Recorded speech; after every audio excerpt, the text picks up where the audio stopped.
Innal hamdalillah nahmaduhu wa nasta'inuhu wa nastaghfiruh wa na'udzu billahi min shururi anfusina wa sayyiati a'malina.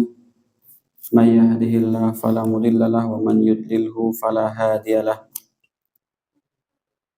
Asyhadu an la ilaha illallah wahdahu la syarika lah wa asyhadu anna Muhammadan abduhu wa rasuluh la nabiyya wa la rasula ba'dah. Rabbi shrah li sadri wa yassir li amri wahlul 'uqdatam min lisani yafqahu qawli. Allahumma anfa'na bima 'allamtana wa 'allimna ma yanfa'una wa zidna ilman wa jannibna ma yadurruna fi dinina wa dunyana ya arhamar rahimin. Pertama-tama adalah kita berbanyak syukur kepada Allah Subhanahu wa taala atas segala limpahan rahmat dan karunia-Nya, sehingga atas kebaikan Allah kita semua dapat berkumpul kembali gitu, dalam keadaan sehat, dalam keadaan waktu yang luang, dalam keadaan bahagia insya Allah ya. Insya Allah. Kemudian selanjutnya salawat dan salam semoga senantiasa tercurahkan kepada Nabi Muhammad SAW, yang mana tentu berkat perjuangan beliau dalam mendakwahkan agama ini, berkat kesabaran beliau dalam menerima segala bentuk ujian di jalan dakwah ini, sehingga atas izin Allah sampailah Islam kepada kita. Jamaah yang dirahmati Allah Subhanahu wa taala, sholawat niku amalan yang luar biasa penting. Bahkan dalam sebuah kisah ada seorang ulama niku bermimpi bertemu dengan Imam Syafi'i ya. Kemudian dalam mimpinya itu dia melihat Imam Syafi'i ini dikawal oleh malaikat, kemudian dimasukkan ke dalam surga. Dan yang ngawal itu bukan dua malaikat, akan tapi banyak malaikat. Seolah-olah Imam Syafi'i ini adalah seorang pengantin yang sedang iring-iringan gitu. Kemudian bertanyalah ulama ini kepada Imam Syafi'i dalam mimpinya, wahai Imam Syafi'i, apakah amalan yang menjadikanmu seperti ini ya, sehingga Allah muliakan sampai seperti ini? Maka Imam Syafi'i ini menjawab, sungguhnya amalan yang menjadikanku dimuliakan oleh Allah adalah tulisan sholawat yang aku tulis di dalam salah satu kitab ya. Jadi Imam Syafi'i ini banyak kitab yang dikarang beliau, dan salah satu kitabnya itu ada tulisan sholawat khusus ya, yang mana sholawat itulah yang menjadi wasilah bahwasanya beliau ini dimuliakan ketika di dalam surga. Maka sholawat ini adalah amalan yang ringan ya, ringan akan tapi manfaatnya luar biasa besar, yang mungkin saat ini kita tidak tahu, tidak nampak di mata kita balasannya seperti apa. Akan tapi banyak ulama yang yang menjadikan sholawat ini sebagai amal rutinitas mereka, zikir rutinitas mereka, karena saking luar biasa besarnya. Maka bagi kita yang berat menjalankan amal ibadah lainnya, maka bisa melazimi ini Pak, sholawat. Dan semoga atas sholawat kita itu menjadikan kita memperoleh syafaat dari Nabi Muhammad SAW, sebagaimana yang beliau sabdakan, yang tidak lelah-lelahnya saya ingatkan ya Pak ya, bahwasanya Nabi Muhammad bersabda, man shalla alayya hina yusbih wa hina yumsi asran adrakathu syafaati. Barang siapa yang bersolawat cukup 10 kali saja ketika pagi ya, dan juga sore hari, maka dia berhak mendapat syafaatku, kata Rasulullah. Maka ini mudah Pak ya, enggak sampai 1000, enggak sampai 100, hanya 10 kali saja setiap pagi dan sore hari. Nggih. Pripun kabar? Alhamdulillah sehat nggih. Mohon maaf sebelumnya, jadi pertemuan sebelumnya niku saya izin karena memang ya mungkin karena kebanyakan makan daging Pak nggih. Jadi nawon niku 3 hari pusing terus.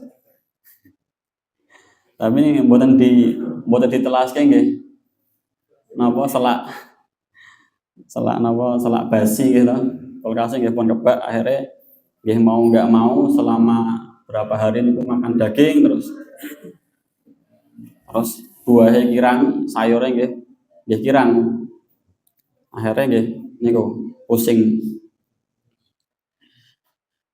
Oke, sebelum dimulai, jadi ada sebuah kisah Pak.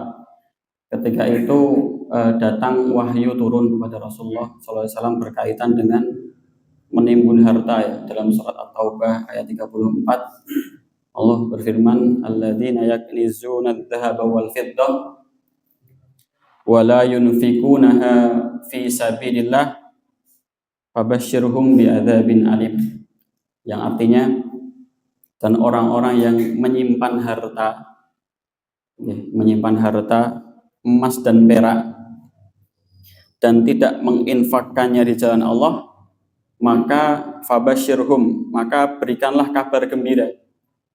Bukan berarti napa azab niku kabar gembira nih, akan tapi ini bentuk penghinaan kepada orang-orang yang suka menimbun harta.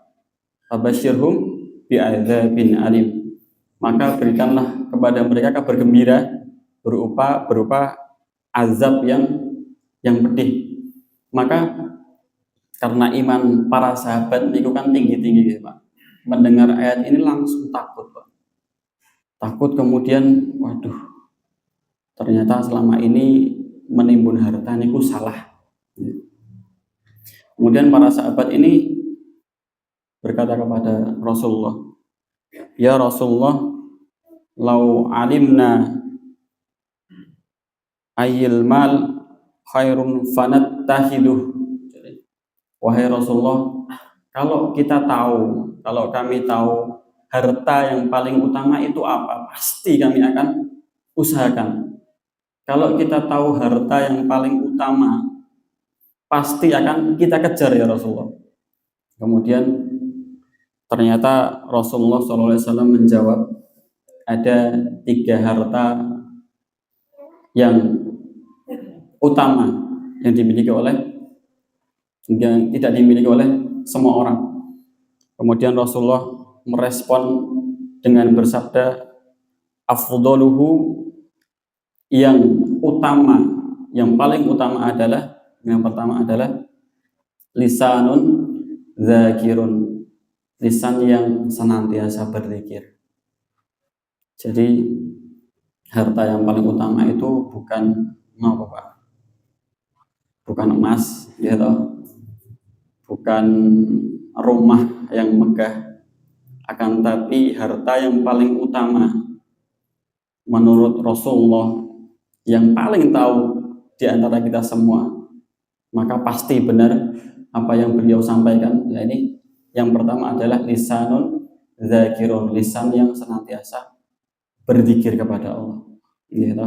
Keluar masjid berzikir. Dikirain apa Pak keluar masjid? Allahumma inni as'aluka min fadlik. Masuk masjid zikir lagi, Allahumma ftahli abwaaba rahmatik. Jadi kalau kita dianugerahi Allah Pak, lisan yang mudah doa, sidik-sidik bismillah, sidik-sidik istighfar, dia kesandung astagfirullah ya. Itu maka berarti kita telah mendapatkan salah satu dari harta-harta yang utama ya. Jadi lisanun dzakirun, tidur berdoa, kemudian bangun tidur berdoa. Kalau kita tidak tahu doanya Pak, kalau kita tidak tahu doanya, maka cukup dengan bismillah saja. Bismillah kita saja. Insya Allah bismillah itu sendiri bagian dari doa atau zikir ya. Kemudian harta yang utama yang kedua selain lisan yang berzikir itu adalah wa qalbun syakirun, hati yang mudah bersyukur. Ya, mudah bersyukur. Setiap hari ya, kita misal sudah ikhtiar dari pagi sampai malam jualan, endralah qadarullah dapatnya cuma 20.000, bersyukur. Kemudian yang terkadang menjadikan syukur kita luntur itu karena apa Pak? melihat nikmat orang lain gitu. Tanggane mobil anyar jadi pengen punya mobil, tanggane nopo HP ini baru ya pengen ganti HP gitu. Ya seperti itulah. Ya setiap melihat kenikmatan orang lain yang lebih tinggi dari kita dalam artian nikmat dunia ya, maka itu bisa menjadikan rasa syukur kita itu luntur. Sehingga kita lupa bahwasanya banyak sekali fadilah yang Allah berikan kepada kita. Ini. Saya kadang ya pernah berpikir seperti itu ya Pak ya Allah.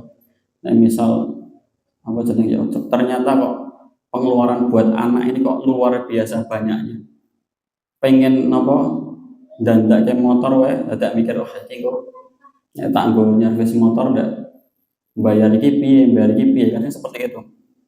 Akan tapi sehingga akhirnya menjadikan saya melihat kenikmatan orang lain itu kayak kok enak menur ya motornya apik ya omahe ya nyaman kerjanya ya santai gitu. Akan tapi terkadang ya nggih ngoten niku hidup niku wong sinau tempat saya ngontrak niku Pak, jadi yang punya rumah niku nggih napa bukan pensiunan tapi saya nggak tahu kerjanya apa. Akan tapi ya setiap hari di rumah Pak, di rumah. Tetapi beliau niku rumahnya banyak, jadi bukan hanya yang saya kontrakan tapi satu deret gang yang saya tempati itu punya beliau ya. Dan kegiatannya cuma ngaji tuh. Senin ngaji ke ke masjid sekian, kemudian Kamis ngaji di rumah makan Kartini, kemudian ngaji di DSKS dan lain sebagainya. Setiap hari ngaji Pak kegiatannya Pak. Saya sempat iri, masya Allah enak banget nih, kerja kegiatannya ngaji toh. Tapi ternyata cobaannya bukan di harta Pak. Cobaannya beliau itu sampai usia hampir 60 tahun belum dikaruniai keturunan. Jadi ketika melihat anak saya itu seneng banget, masya Allah, ayo mampir nak, sering suruh mampir. Senang lihat anak-anak. Ternyata ya di usianya yang lama seperti itu ujiannya adalah belum dikaruniai keturunan. Kadang kita melihat nikmat orang lain nih Pak, yang menjadikan kita lupa nikmat yang Allah limpahkan kepada kita. Maka perlu adanya melatih diri kita untuk yaitu mudah bersyukur ya. Karena hati yang mudah bersyukur itu merupakan salah satu dari 3 harta yang paling utama yang Allah karuniakan kepada seorang hamba. Ya. Dan saya juga punya teman nih Pak. Ya ujiannya sama, belum memiliki keturunan, dan ternyata untuk ikhtiar mendapatkan keturunan itu juga gak mudah Pak. Gonta-ganti dokter, kita membuat cocok, kemudian pindah ke dokter lainnya sampai menemukan dokter nih Pak yang sekali kontrol itu biayanya 3,5, sedangkan 1 bulan perlu 4 kali ya. 4 kali kunjungan. Jadi ya ternyata nggak murah ya. Nggak murah untuk memperoleh seorang keturunan ya, memperoleh keturunan. Sehingga ternyata ketika melihat hal semacam itu ya saya menjadi ya banyak bersyukur kepada Allah ya, dimudahkan oleh Allah ya, memiliki keturunan yang sempurna, yang baik gitu. Maka ya terkadang kita juga perlu melihat masalah orang lain untuk dijadikan pelajaran, bukan dijadikan sebagai bahan pembicaraan gitu, akan tapi dijadikan sebagai pelajaran bagi kita agar supaya kita bisa lebih bersyukur kepada Allah. Kemudian nikmat utama yang ketiga adalah zaujatun sholihatun, zaujatun mukminah, istri yang beriman. Insya Allah jenengan garwane beriman standar nggih Pak? Insya Allah nggih. Beriman nggih? Nggih. Tapi dalam hadis ini ada lanjutannya. Ciri-ciri istri yang beriman itu kados pripun nggih? Zaujatun mukminatun, istri yang beriman, tu'inuhu ala taatillah, yang senantiasa membantu suaminya dalam ketaatan kepada Allah Subhanahu wa taala. Ya kan? Adzan subuh dibangunkan, Pak, pun adzan subuh bangun sholat subuh. Nah, ngoten ciri-ciri istri yang beriman. Kemudian ketika suami berangkat kerja, Pak, jangan lupa ketika bekerja jangan tergoda dengan harta yang haram. Nah, itu bagian dari ciri istri yang beriman. Pokoknya istri yang beriman itu adalah senantiasa cirinya tu'inuhu ala ta'atillah, yang senantiasa mengajak kepada ketaatan kepada Allah. Maka inilah 3 harta yang yang utama yang Allah karuniakan kepada hambanya. Maka kalau kita memiliki salah satunya atau memiliki ketiganya, maka jaga betul-betul, Pak. Cara menjaganya adalah dengan menjadikannya sebagai sarana untuk mendekatkan diri kepada Allah. Ya kalau kita udah punya hati yang mudah bersyukur, gak gampang ngeluh, maka perbanyak syukur. Lisan yang gampang berzikir ya ditarget zikirnya sehari misal 50 atau 100, maka perlu target supaya nikmat ini tetap Allah amanahkan kepada kita. Jamaah yang dirahmati Allah Subhanahu wa taala, melanjutkan pembacaan kajian kitab kita ya. Yang tetap dengan kitab ensiklopedia yang dicintai dan dibenci Nabi. Yang sebelumnya, pada pertemuan sebelumnya kita telah sampai di amalan yang dicintai Rasulullah, ya ini salah satunya adalah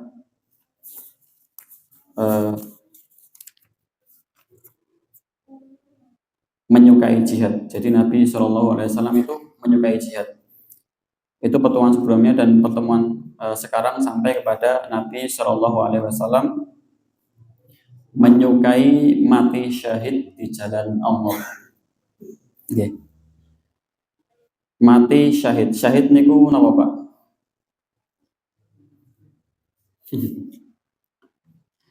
Jadi syahid itu kalau secara bahasa syahid niku artinya saksi atau orang yang menyaksikan.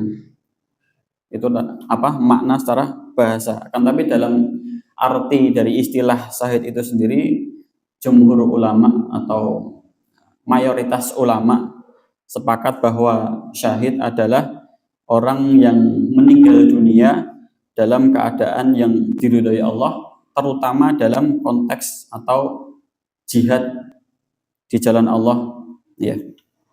Dan ternyata menurut Imam An-Nawawi, Pak, syahid itu ada 3 bagian. Syahid dibagi menjadi 3 bagian. Yang pertama adalah syahid dunia dan akhirat. Nah, ini syahid yang menjadi cita-cita utama seorang muslim ini. Syahid dunia dan akhirat, yaitu orang yang mati di medan perang melawan orang kafir dengan niat ingin meninggikan kalimat Allah. Jadi membela agama niatnya, membela Allah, ya. Maka ini disebut sebagai syahid dunia dan akhirat. Nabi SAW menjawab, man qatala litakuna kalimatullahi hiyal ulya fahuwa fi sabilillah. Barang siapa yang dia berperang kemudian untuk meninggikan kalimat Allah yang tinggi, maka itulah berperang di jalan Allah. Maka ketika ada orang ngajak perang, Pak, atau misalnya yuk perang padu karo wong kae, kumpul tawuran atau seperti apa, kalau niatnya bukan untuk meninggikan kalimat Allah, yang membela agama, maka nggak perlu ikut, Pak. Nggak usah ikut gitu.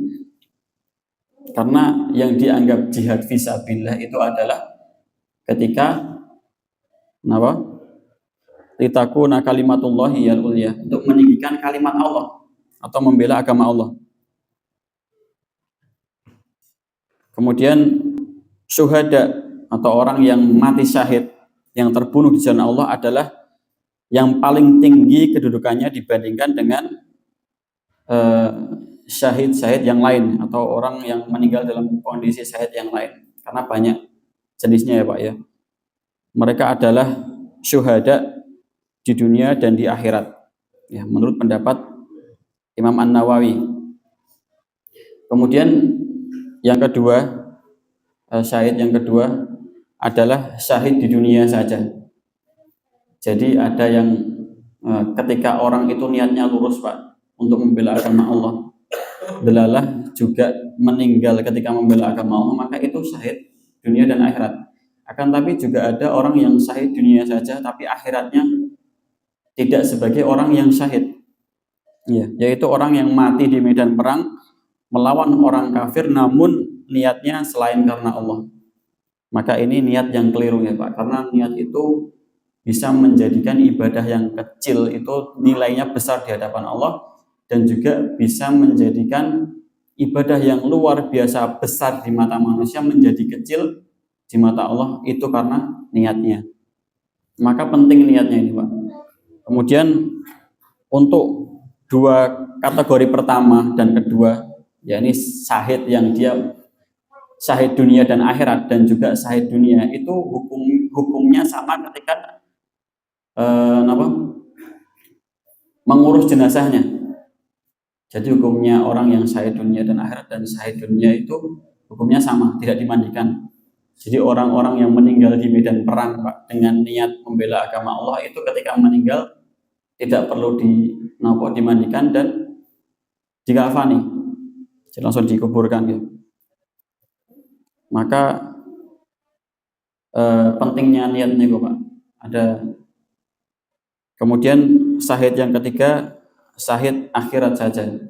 Jadi ada yang sebagian orang nih Pak, ketika mati di dunia, sebagian orang menilainya bukan orang yang syahid, akan tapi di akhirat dicatat sebagai syuhada atau orang yang telah mati syahid. Ya, ini dalam sebuah hadis Nabi SAW bersabda, asyuhada'u khamsah. Jadi orang yang syahid itu ada 5 macam. Yang pertama adalah orang yang mati karena wabah taun. Jadi wabah penyakit Pak. Kalau ada wabah penyakit, kemudian orang yang awalnya sehat dan kemudian terserang penyakit itu dalam keadaan taat kepada Allah, insya Allah ketika meninggal akan memperoleh derajat syahid tadi. Kemudian yang kedua, orang yang mati karena sakit perut. Nah, sakit perut Pak, niku ya macam-macam ya sakit perut ya. Ada asam lambung, usus buntu dan lain sebagainya. Yang mana ketika orang mati karena penyakit itu Pak, entah pasca operasi atau belum sempat dioperasi sudah meninggal, maka bisa dikatakan sebagai golongan orang-orang yang syahid.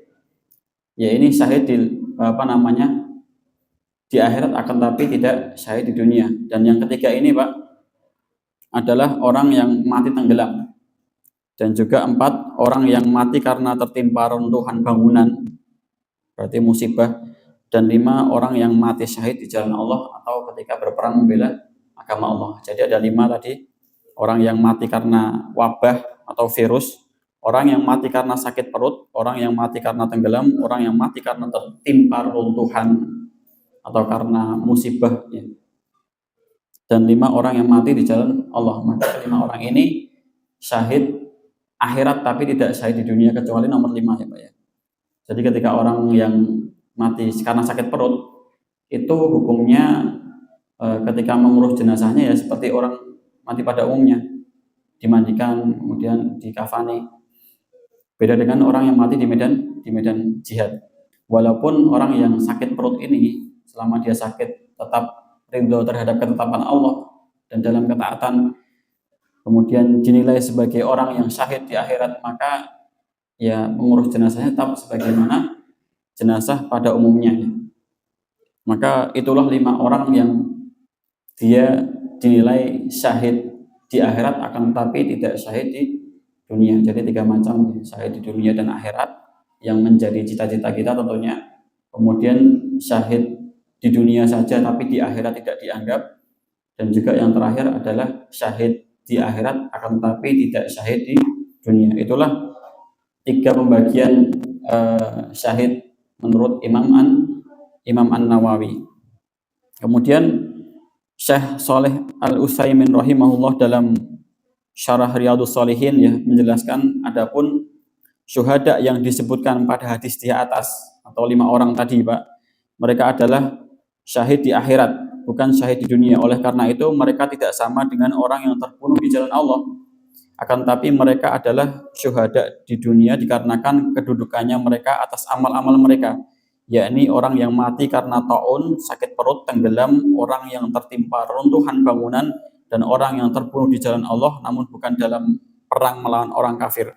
Kemudian beliau rahimahullah melanjutkan di dalam Syarah Riyadhus Shalihin, karena setiap kematian manusia itu dihukumi berdasarkan keadaan seorang tersebut ketika meninggal, maka dia syahid. Akan tetapi kita tidak memastikan hal tersebut karena permasalahan balasan maupun hukuman di akhirat tidak bisa dikiaskan. Oleh karena itu, selain syuhada yang terbunuh di medan perang di jalan Allah, status mereka syahid tapi syahid di akhirat. Juga mereka yang mati di jalan Allah dan tidak terbunuh ketika perang, misalnya meninggal ketika perang sudah selesai, seperti seorang yang keluar bersama mujahidin dan mati ketika masih di perjalanan, maka mereka juga syuhada tapi syahid di akhirat.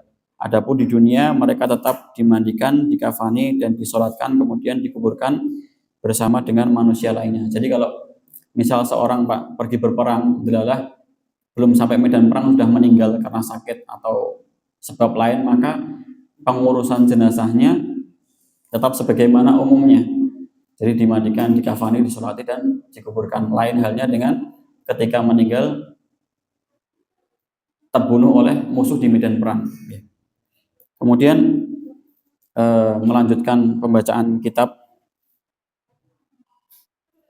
Jadi Rasulullah SAW niku sangat amat suka, Pak, atau berharap dan beliau berdoa untuk dimatikan dalam kondisi syahid tadi, karena saking besarnya keutamaan mati syahid itu, Pak. Sehingga beliau SAW bersabda dalam hadisnya, wala an uqtala fi sabilillah ahabbu ilayya min an yakuna li ahdul wabari wal madari. Sungguh bahwa aku terbunuh di jalan Allah lebih aku sukai daripada aku menguasai penduduk perkampungan dan perkotaan. Jadi kalau Rasulullah suruh milih, Pak, antara jadi presiden dengan mati di jalan Allah, maka Rasulullah memilih mati di jalan Allah. Ini menandakan bahwasanya syahid atau meninggal di jalan Allah dalam rangka memperjuangkan agama Allah ini luar biasa besar pahalanya, Pak, atau keutamaannya atau balasan yang Allah sediakan di akhirat nanti. Sehingga Rasulullah benar-benar pengen meninggal dalam kondisi tersebut. Kemudian dalam hadis lain Rasulullah bersabda, walladzi nafsi biyadihi laula anna rijalan minal mu'minina la tatibu anfusuhum an yatakhallafu anni, demi zat yang jiwaku berada di tangannya, andai bukan karena beberapa orang di antara kaum mukminin yang tidak rela hati untuk tertinggal dariku, dan andai bukan karena aku tidak memiliki kendaraan untuk mengangkut mereka, tentu aku tidak pernah tertinggal dari suatu pasukan perang pun yang berperang di jalan Allah, demi zat yang jiwaku berada di tangannya. Dan tentu aku ingin terbunuh di jalan Allah, lalu aku dihidupkan kembali, lalu aku terbunuh, lalu aku dihidupkan kembali, lalu aku terbunuh. Jamaah yang dirahmati Allah Subhanahu wa taala, Rasulullah manusia yang terbebas dari dosa, baik dosa yang lalu dan dosa yang akan datang, itu pun masih mengejar cita-cita untuk mati di jalan Allah dalam membela agamanya. Ya, maka ini menandakan bahwasanya luar biasa besarnya keutamaan syahid nih, Pak. Karena memang nggak mudah mengorbankan waktu, kemudian tenaga, harta. Ini nggak mudah, Pak, apalagi di medan konflik. Dulu ketika saya masih SD, Pak, kelas 1 SD. Jadi bapak saya nih, Pak, pernah merantau ke Ambon. Ketika itu Ambon niku nanti konflik nih, Pak. Tahun pinten niku, kalau waktu itu kelas 1 SD kalau nggak salah. Nah, bapak saya itu pernah merantau ke sana, Pak. Ya, bapak saya cerita nih, Pak. Ketika di Ambon niku nggak mudah cobaannya. Jadi banyak dari teman-teman bapak saya itu yang nangis, Pak. Nangis kangen bojone lah, nangis kangen anaknya, padahal baru seminggu pertama pun nangis. Aku pengen mulai kangen bojo, pengen mulai kangen anak, karena emang nggak mudah, Pak. Ya, ketika datang ke sana itu bayangannya rumah terus. Ya Allah, nek ning rumah mesti enak ketemu anak bojo gitu, bercanda di rumah sambil ngemil gorengan apa teh anget misal. Enak banget, sedangkan di sana harus apa menelusuri bukit-bukit gitu. Masuk-masuk ke hutan dan lain sebagainya. Banyak yang nggak betah, Pak. Bahkan sebulan pertama banyak yang pulang. Banyak yang pulang karena memang ini berat dalam ya kenapa mengorbankan waktu gitu, harta, kebahagiaan, ego gitu. Kan manusiawi ya Pak, kalau takut mati itu manusiawi. Kan tapi ketika seorang hamba itu cintanya kepada Allah dan Rasulnya lebih tinggi, maka nyawanya pun pasti akan dikasih kan seperti itu. Dan tentu Allah Rob yang maha pandai berterima kasih gitu. Pasti akan memberikan balasan yang luar biasa besar kepada orang-orang yang mau merelakan waktu, tenaga, harta untuk membela agamanya. Dalam sebuah ayat surat At-Taubah, Allah Subhanahu wa taala berfirman yang artinya sesungguhnya Allah membeli dari orang-orang mukmin baik diri maupun harta mereka dengan memberikan surga untuk mereka. Mereka berperang di jalan Allah sehingga mereka membunuh atau terbunuh sebagai janji yang benar dari Allah di dalam Taurat, Injil, dan Al-Quran. Dan siapakah yang lebih menepati janjinya selain Allah?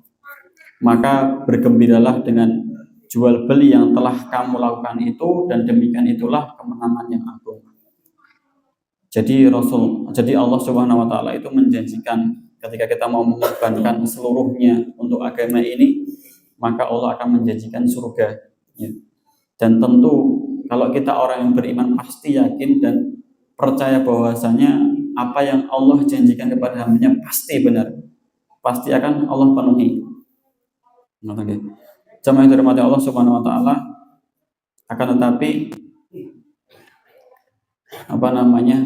tidak semua orang ya Pak yang berjuang di jalan Allah itu memperoleh surganya. Ya. Karena Allah lah yang Maha tahu isi hati seorang hamba, Pak. Dalam sebuah hadis Rasulullah SAW bersabda, "Walladzi nafsi biyadihi la yuklamu ahadun fi sabilillah wallahu a'lamu biman yuklamu fi sabilihi illa jaa yaumal qiyamah wal launud dam waraihu rihul misk."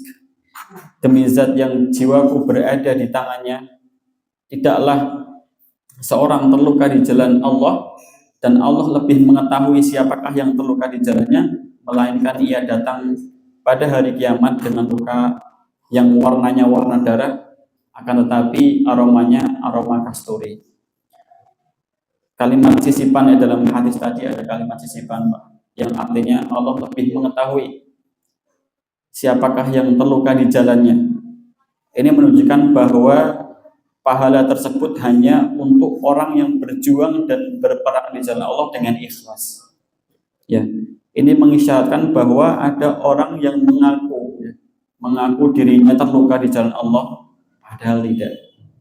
Karena Allah lebih mengetahui siapakah yang terluka di jalannya, karena mungkin saja ia berangkat berperang demi mendapatkan rampasan perang untuk memperlihatkan keberanian, riya, fanatisme, ataupun marah. Jadi ada seorang sahabat Pak di masa Rasulullah, ya, yang dia itu salah niat ketika berperang.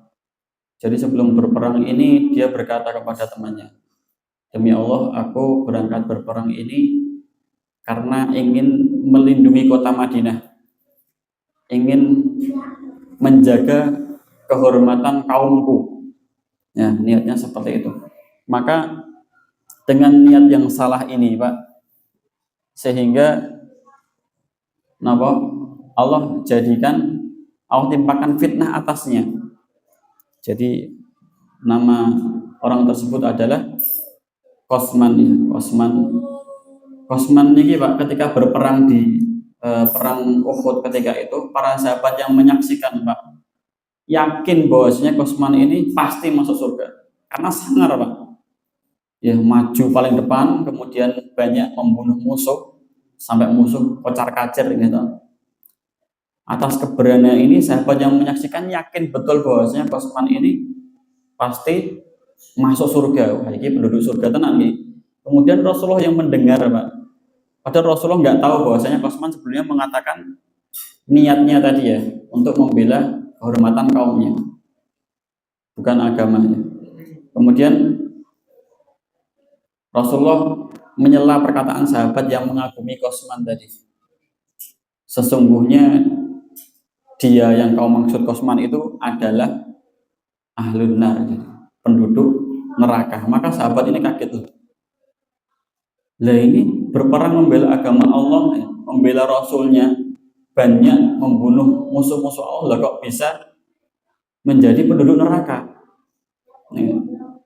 Maka sahabat yang penasaran ini buntuti Qasman tadi Pak, diikuti kemanapun dia lari menyerang ke barisan musuh, dia ikuti ke belakangnya, di belakangnya, sampai-sampai tiba di mana Qasman ini badannya tersayat-sayat akibat banyaknya serangan dari musuhnya Pak.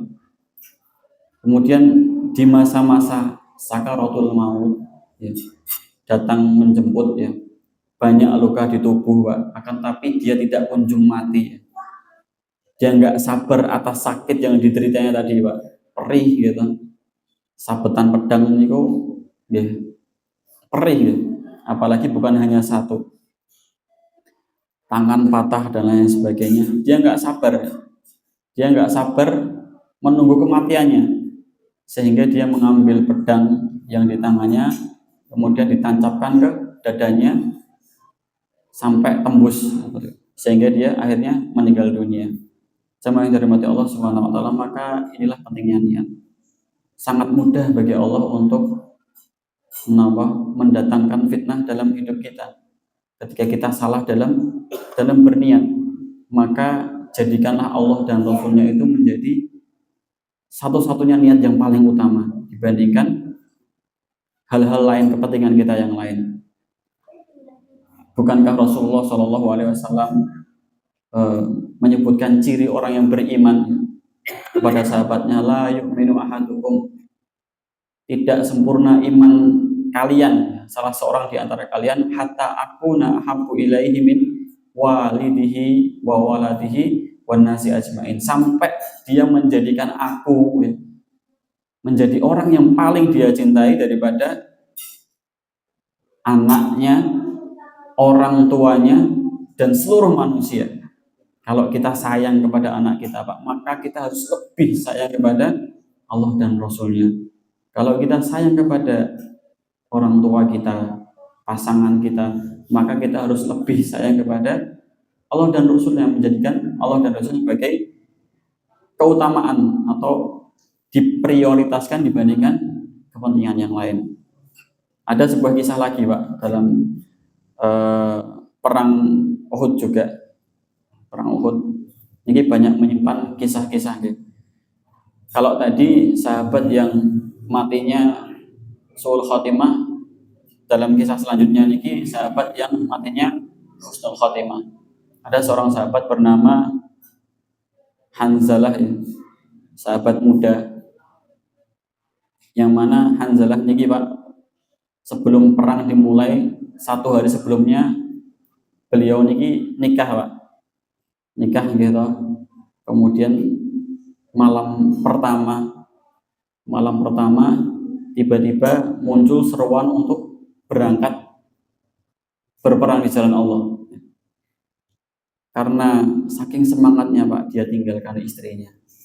Padahal yang udah nikah pasti merasakan ya Pak, bahwasanya malam pertama itu ya pokoknya awal-awal nikah ini udah rasanya nggak mau jauh-jauh dari istri kita, karena sedang tinggi-tingginya rasa cinta kepada pasangan kita.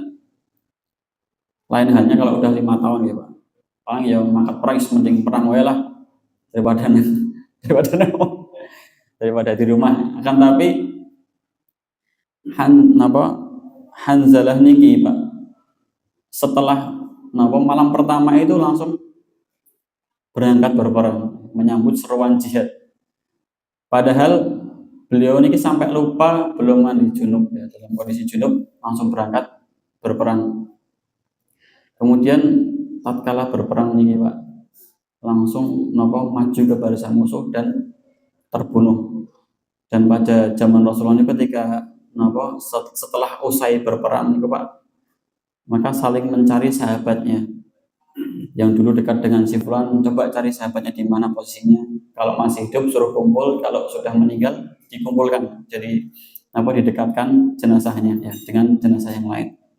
Kemudian ketemulah Hanzalah ini yang telah meninggal H+1 dari hari pernikahannya.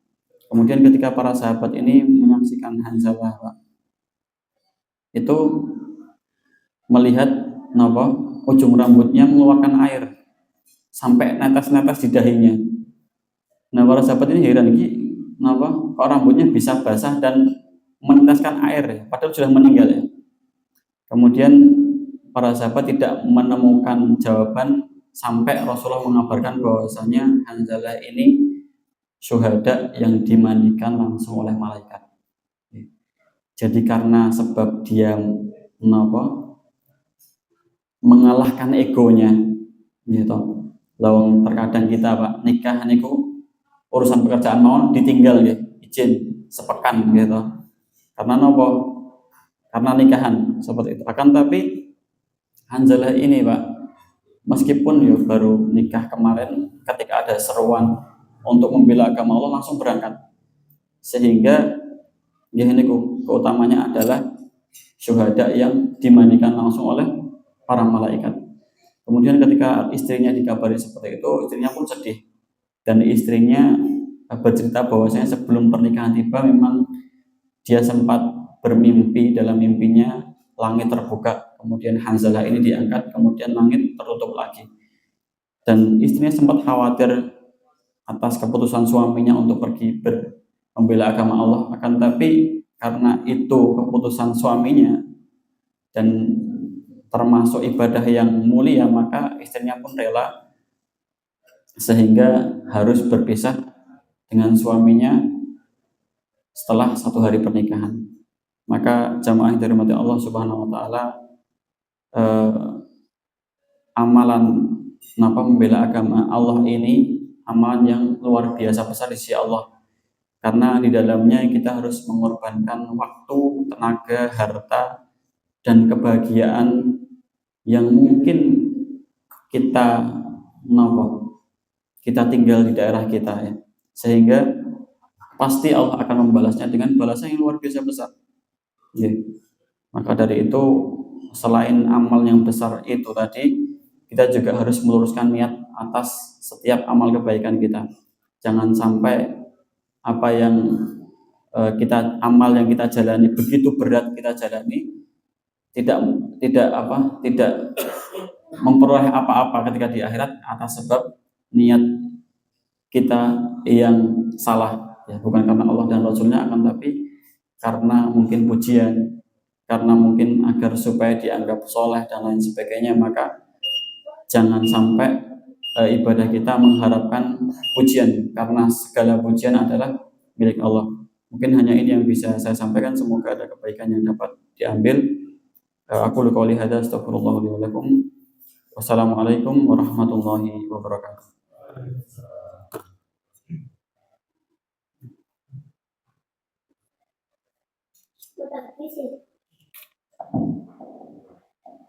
Karena sudah dari jalan, monggo di panggung dulu, nanti ada kita mendoakan sedikit.